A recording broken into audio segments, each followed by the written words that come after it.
स्वागत है दोस्तों आप सभी का हमारे चैनल नेटवर्क सील्ड में और अमेजोन की वेब सीरीज को आगे बढ़ाते हुए आज मैं अपलोड कर रहा हूँ लेक्चर नंबर 11। तो आज दोस्तों हम बात करेंगे इलास्टिक आईपी एड्रेस के बारे में, जो कि AWS पे आपने पिछले लेक्चर में भी देखा होगा। तो ले चलता हूँ आपको डायरेक्टली लैब की तरफ, जहाँ पे कि ये रहा आप लोगों के सामने में इंटरफेस। ये मेरा EC2 इंस्टांस जो है मैंने एक विंडोज का रन किया हुआ है, ठीक है। और जो EC2 इलास्टिक आईपी एड्रेस के बारे में हम बात करें वो ये रहा, ठीक है। इलास्टिक आईपी तो मैंने आप लोगों को क्या बताया था, इलास्टिक आईपी किसे कहते हैं, स्टैटिक आईपी को, ठीक है। यानी अगर हमने कोई इंस्टांस क्रिएट किया है तो हम इसको कैसे एक स्टैटिक आईपी प्रोवाइड करेंगे। अब स्टैटिक आईपी प्रोवाइड करने की जरूरत क्यों पड़ती है हमें, इसके लिए मैं एक काम करता हूँ, पेंट ओपन कर लेता हूँ। फॉर एग्जाम्पल के लिए ये आपका अमेजोन का क्लाउड है और यहाँ पे आपका एक वेब सर्वर है, ठीक है। और यहाँ पे जो है यूजर है, ये यूजर का कोई मशीन मान लेते हैं, ठीक है। हम इसको कनेक्टिविटी देते हैं, ठीक है। ये सारा कुछ इंटरनेट पे चल रहा है, ठीक है। ये आपका क्लाउड है इंटरनेट पे, इसका अपना इंटरनेट है, पब्लिक आईपी एड्रेस होगा यहाँ पे, ठीक है। क्योंकि आप लोगों को मैंने बताया कि पब्लिक आईपी की कनेक्टिविटी आपके इंस्टांस तक होनी चाहिए, तभी आप उसको एक्सेस कर सकते हैं, ठीक है। आप क्लाउड पे काम कर सकते हैं, ठीक है। तो ये आपका वेब सर्वर था, आपने इसको होस्ट किया हुआ है और आपने बोला है पब्लिक को कि आप इसको एक्सेस कर सकते हैं, ठीक है। आपका जो ये होस्ट है वेब सर्वर, इसका जो DNS है, फॉर एग्जांपल के लिए मैं ले लेता हूँ यहाँ पे www.networkseal.com, networkseal.in ये था। और ये आपने इंस्टांस क्रिएट करा और आपने वेबसाइट को नेम दे दिया networkseal.in, ठीक है। और यहाँ पे जो आप जो आईपी एड्रेस एलोकेट हुआ था, ये डिफॉल्ट आईपी एड्रेस था, यानी डायनेमिक आईपी एड्रेस था, जो कि मैंने ब्राउजर पे आपको दिखाया था अभी, ये, ठीक है। डायनेमिकली इसने कोई एक आईपी एड्रेस ले लिया, ठीक है। तो सिमिलरली ये आईपी एड्रेस हम यहाँ पे लिख देते हैं अभी, ठीक है। लो जी, ये आईपी एड्रेस असाइन है, यानी ये जो DNS नेम है ये इस आईपी के साथ अभी बाइंड हो गया टेम्परेरी, ठीक है। आपने स्टैटिक आईपी अभी असाइन नहीं करा, ठीक है। कुछ समय बाद ऐसा हुआ कि आपने कुछ विंडोज के पैचेस या कोई पैचेस इसमें आपने इंस्टॉल किए, या किसी कारणवश आपने इसको रिबूट कर लिया, ठीक है। जब आप इसको रिबूट करेंगे तो जब रिबूट हो गए वापस आएगा, तो ऑब्वियसली बात है, क्योंकि पहले तो इसको डायनेमिक आईपी असाइन था, तो रिबूट होने के बाद ये कोई गारंटी नहीं रहती है अमेजोन की तरफ से कि जो डायनेमिक आईपी आपको हमने दिया था वही आईपी आपको दोबारा रिबूट के बाद मिल जाएगा, इसकी कोई गारंटी नहीं होती है, ठीक है। तो अगर ये आईपी चेंज हो गया, मान लो इसकी जगह 4 हो गया, ठीक है, 3 की जगह 4 हो गया, तो जो आपकी DNS में एंट्री थी networkseal.in की, वो थी 3 के साथ, लेकिन अब आईपी चेंज हो गया है।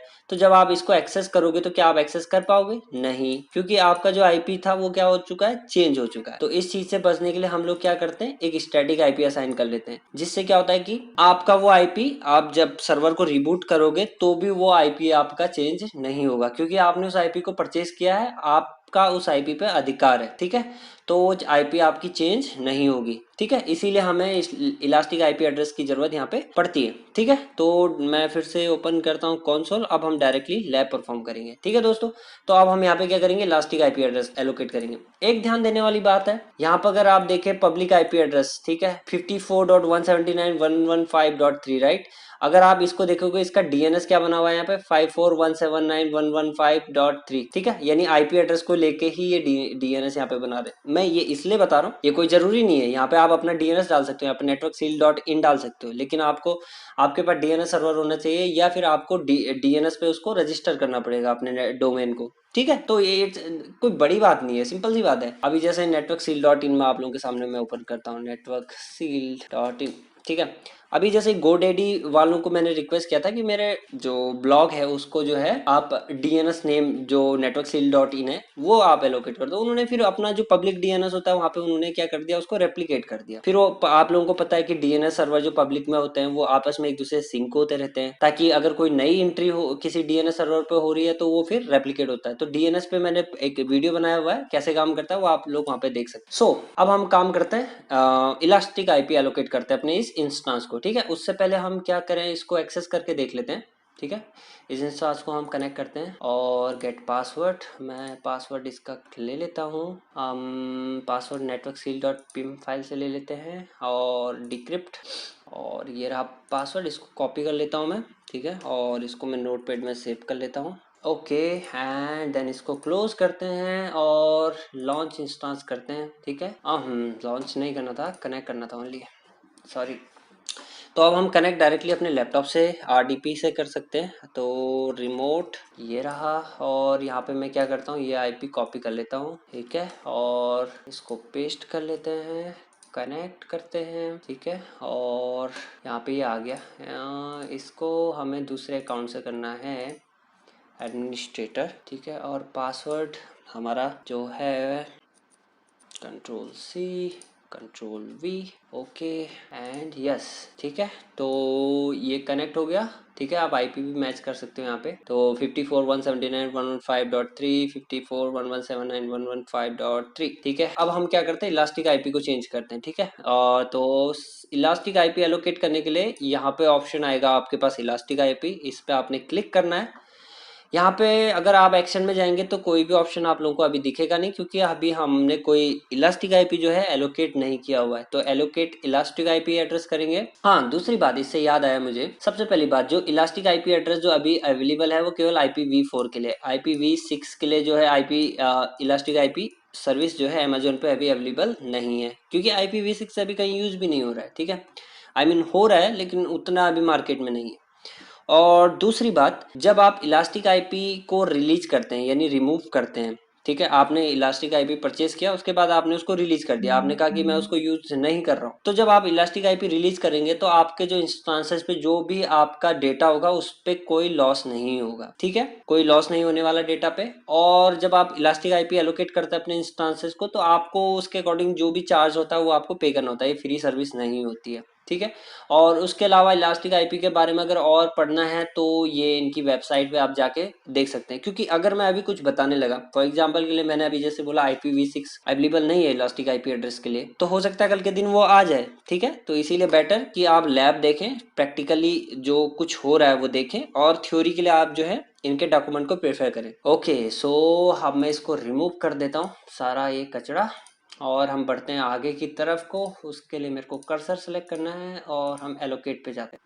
ओके, सो यहाँ पे ये IP जो है ये असाइन कर रहा है, ठीक है, आ गया, एक IP इन्होंने दे दिया मुझे, ठीक है। अभी मैं समरी देखता हूँ, ऊपर कर लेते हैं इसको। तो इसने बोला आपका IPv4 एड्रेस ये है और इसका ID जो है एलोकेशन ID नंबर ये है। अभी जो स्कोप है वो VPC दिखा रहा है, ठीक है, जो डिफॉल्ट VPC है उसके अकॉर्डिंग असाइन हुआ, लेकिन हमें इसको किसको एलोकेट करना है, हम चाहते हैं कि ये जो पब्लिक IP एड्रेस है, इलास्टिक IP एड्रेस, ये हम अपने वेब सर्वर को एलोकेट करें, यानी इंस्टांस को एलोकेट करें, ठीक है।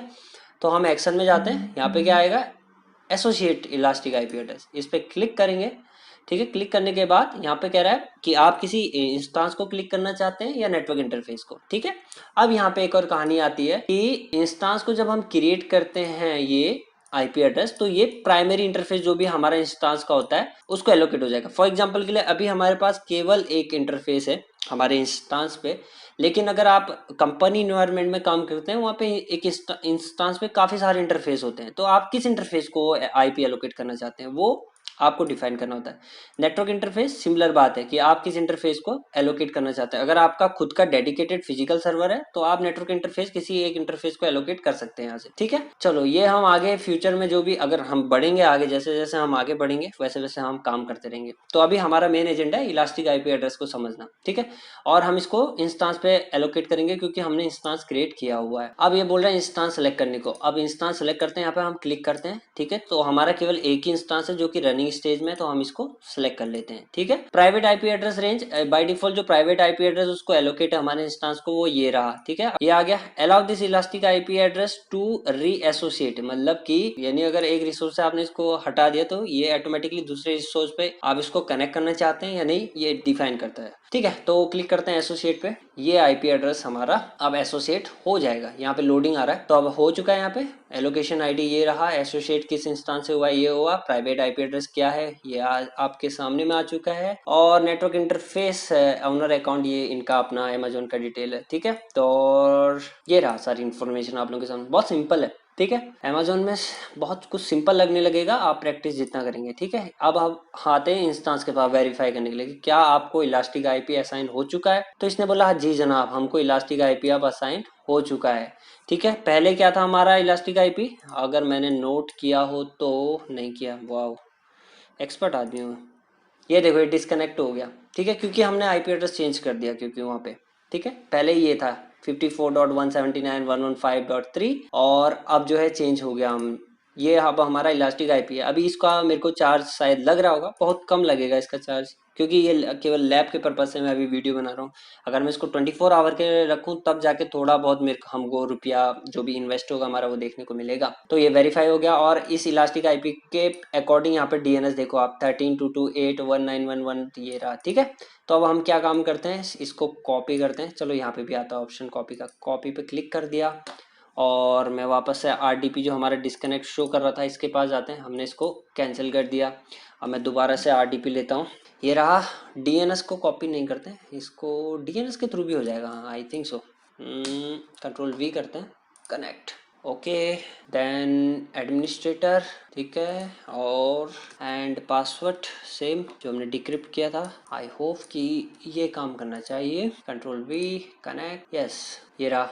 अभी एकदम से लोड क्यों हो गया, क्योंकि हमने इलास्टिक आईपी एड्रेस को चेंज किया था, ठीक है। हमने इंस्टांस चेंज नहीं किया था, हमने इलास्टिक मतलब आईपी एड्रेस को चेंज किया था, हमने कनेक्ट करने का जो आईपी एड्रेस था उसको चेंज किया था, ठीक है।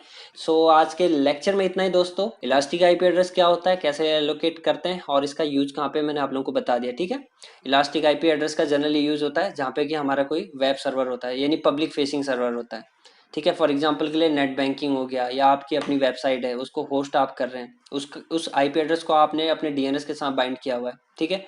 तो वो डीएनएस पे जब भी रिक्वेस्ट आती है आपकी, जैसे google.com, अभी आप लोगों को थोड़ा सा और दिखा दें इस पे, जिन लोगों को समझ में आ गई है चीजें वो लेक्चर यहाँ पे एंड कर सकते हैं, जिन लोगों को थोड़ा और डीएनएस के बारे में देखना है तो वो कंटिन्यू कर सकते हैं, ठीक है। cmd कमांड प्रॉम्प्ट पे जाता हूँ मैं, ओके। तो चलो यहीं पे मैं आप लोगों को दिखाता हूँ, ठीक है। जैसे फॉर एग्जांपल के लिए google.com, ये किस आईपी के साथ बाइंड है, ये अगर आपको देखना है तो google.com, यहाँ पे मल्टीपल आईपी आप लोगों को देखने को मिलेंगे, क्योंकि ये लोड बैलेंसिंग होती है यहाँ पे आईपीज के बीच में, ठीक है।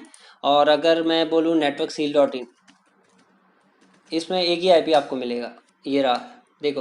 तो ये networkseal.in जो है वो इस आईपी के साथ बाइंड है और ये आईपी क्या है अपना, ये स्टैटिक है, ठीक है। तो क्या होगा कि अगर इन केस अगर आपने डायनेमिक आईपी दिया हुआ है तो ये आईपी आपका चेंज हो जाएगा।